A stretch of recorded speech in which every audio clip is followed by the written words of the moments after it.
Boruto TBV Vortex chapter 27 is out and it's the beginning of a new arc. Mamushi is about to invade. Both Kawaki and Boruto are getting another power up, and the fate of this battle lies on INOJIN'S ability to master this new jutsu given to him by Kashin Koji. So let's get right into this chapter review, but don't forget to subscribe to the channel and tell me your thoughts on the chapter in the comments below. The chapter starts off with Damon grabbing both Sarada and Sumire's neck, choking them. And is it just me, or does it look like Sumire is enjoying it? Like, yes, Damon, choke me harder. But right after that, Eida commands him to release, and Damon, being a menace, continues to show off his strength by saying, I can dispose of you guys in a well before you even notice. Eida starts to question why Sarada and Sumire aren't affected by Omnipotence. And there was this theory going around between the shippers of Boruto and Sarada and Sumire and Boruto, both saying the reason they're unfazed by Omnipotence is that their hearts were stolen by an Utsutsuki, which Eida debunks by saying there are plenty of girls in the village who have their hearts fluttered by those two. The real reason she can think of is that she subconsciously made an exception for them when she initially wished for proper human relationship. Sarada noticed that this is a great opportunity to keep Eida under the impression they mean well to her. She grabs Sumire and runs towards Eida, giving her a heartfelt hug. Now, I'm going to be honest, I'm sure that hug felt amazing, especially if you never felt a connection with anyone in your life. Switching to Koji, whose motives are still unknown,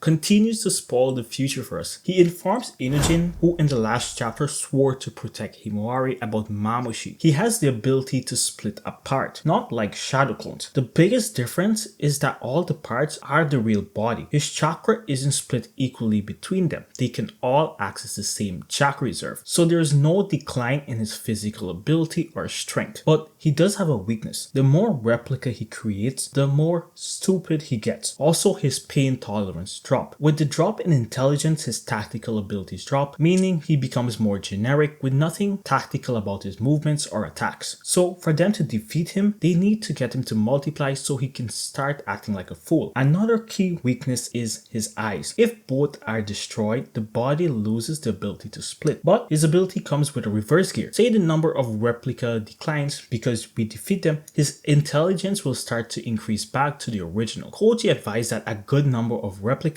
is around 20 to 30, which honestly I think it's going to be too much for them to handle even with the lower intelligence. Shikamaru suggests that Mamushi might plan ahead and leave the main part back at the hideout, but Koji explains that their instinct is to swarm together. INOJIN asks why would we allow him to enter the village knowing all this information. Koji states that Jura is after Boruto and Himawari, and using Konoha as a battlefield will prevent his intervention since he's grown to love the village. Wait, you're telling me that he's just chilling at the bookstore? This man is a nerd. Like, go get some like, you'll experience love for the first time, Jura. Come on. Jura forbids battling in Konoha, and Mamushi understands that. And even at his lower intelligence, his fear of Jura will never disappear, nor will his goal to devour Eida. Now, Koji gives INOJIN a new task. He needs to learn a new jutsu, one which holds the fate of the battle against Mamushi. A jutsu that's the reverse of mind transfer. So I'm guessing instead of transferring consciousness, it sends like a chakra pulse to confuse or control the target without INOJIN actually leaving his own body, which could potentially mess with Mamushi's swarm. That's interesting. INOJIN, being high on adrenaline, says he's going to master this new jutsu in a day, and I'm so happy to see these side characters get development. I really want to see Hoki get some development. I don't know why I just love Hoki. Now, Kawaki is back in Amado's office and they're analyzing the footage of Jura.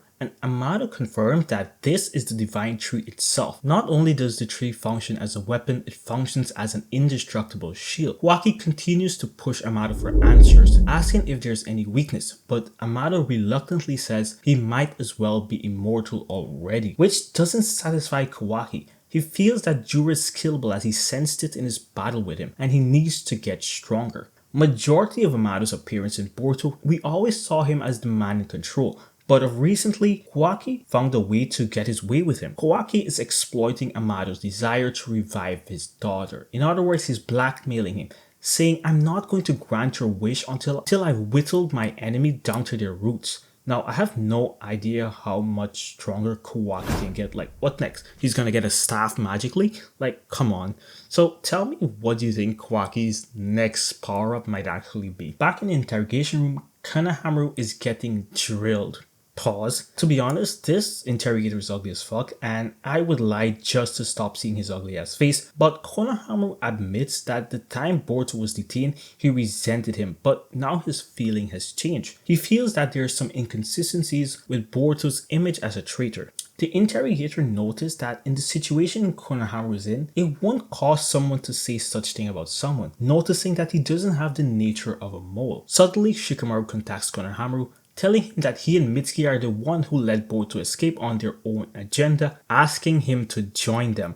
Now listen, if Konohamaru becomes useful, I'll be so happy. Like, he has so much potential, I just can't wait. But it would be interesting to see him decline the offer and then snitch on Shikamaru. It would be really interesting. Sumire and Boruto meet up as he asks her for a favor. He needs his master's sword repaired as it was destroyed in battle. He gives her a scroll, which shocks her, and it's the result of her current research. She said that if she fixes it using this skill, the sword will be reborn as something entirely different. Now, at the end of the chapter, we see Mamushi and his clones looking into the village with excitement.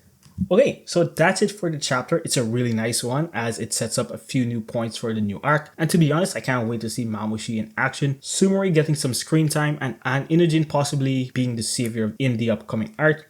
I can't wait for that. Also, don't forget to tell me your thoughts in the comments below, and I'll see you in the next one. Peace!